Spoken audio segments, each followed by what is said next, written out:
Solomon was building his own house 13 years, and he finished his entire house. He built the house of the forest of the Lebanon 100 cubits long, 50 cubits wide, and 30 cubits high, built on 4 rows of cedar pillars, with cedar beams on the pillars. It was roofed with cedar on the 45 rafters, 15 in each row, which were on the pillars. There were window frames in the 3 rows, facing each other in the 3 rows. All the doorways and the doorposts had 4-sided frames opposite, facing each other in the 3 rows. He made the hall of pillars 50 cubits long and 30 cubits wide. There was a porch in front with pillars and canopy in front of them. He made the hall of throne where he was to pronounce judgment, the hall of justice, covered with cedar from floor to floor. His own house, where he would reside in the same court back to the hall, was of the same construction. Solomon also made a house like this hall for Pharaoh's daughter, whom he had taken in marriage. All these were made of costly stones, cut according to measure, sawed with saws, back and front, from the foundation to the coping, and from outside to the great court. The foundation was of costly stones, huge stones, stones of 8 and 10 cubits. They were costly stones above, cut to measure, and cedar wood. The great court had 3 courses of dressed stone to 1 layer of cedar beams all around. So had the inner court of the house of the Lord, and the vestibule of the house. Now King Solomon invited and received Hiram from Tyre.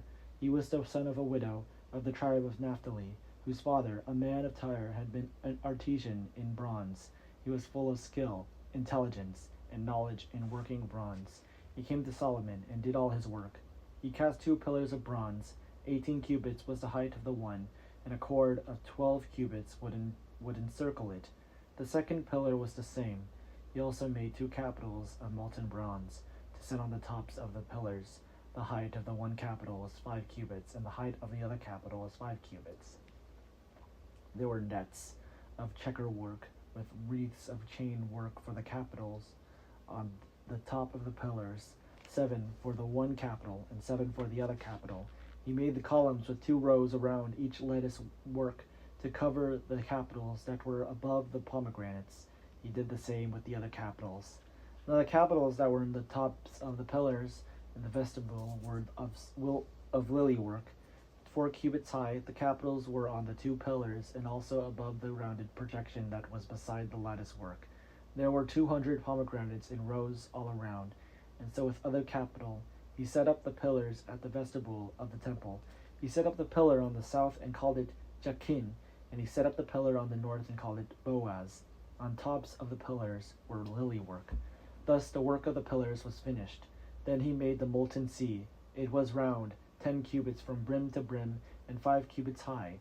A line of 30 cubits would encircle it completely. Under its brim were panels all around it. Each of 10 cubits were surrounding the sea. There were 2 rows of panels, cast when it was cast. It stood on 12 oxen, 3 facing north, 3 facing west, 3 facing south, and 3 facing east. The seal was set on them. The hindquarters of each were toward the inside. Its thickness was a handbreadth. Its brim was made like the brim of a cup, like the flower of a lily. It held 2,000 baths. He also made the 10 stands of bronze. Each stand was 4 cubits long, 4 cubits wide, and 3 cubits high. This was the construction of the stands. They had borders. The borders were within the frames. On the borders that were set in the frames were lions, oxen, and cherubim. On the frames, both and below the lions and oxen, there were wreaths of beveled work. Each stand had 4 bronze wheels and axles of bronze. At the 4 corners were supports for a basin. The supports were cast with wreaths at the side of each. Its opening was within the crown, whose height was 1 cubit. Its opening was round, as a pedestal is made. It was 1.5 cubits wide. At its opening there were carvings. Its borders were 4-sided, not round. The 4 wheels were underneath the borders. The axles of the wheels were in the stands, and the height of a wheel was 1.5 cubits. The wheels were made like a chariot wheel. Their axles were rim. Their spokes and their hubs were all cast. There were 4 supports at the 4 corners of each stand. The supports were of one piece with the stands.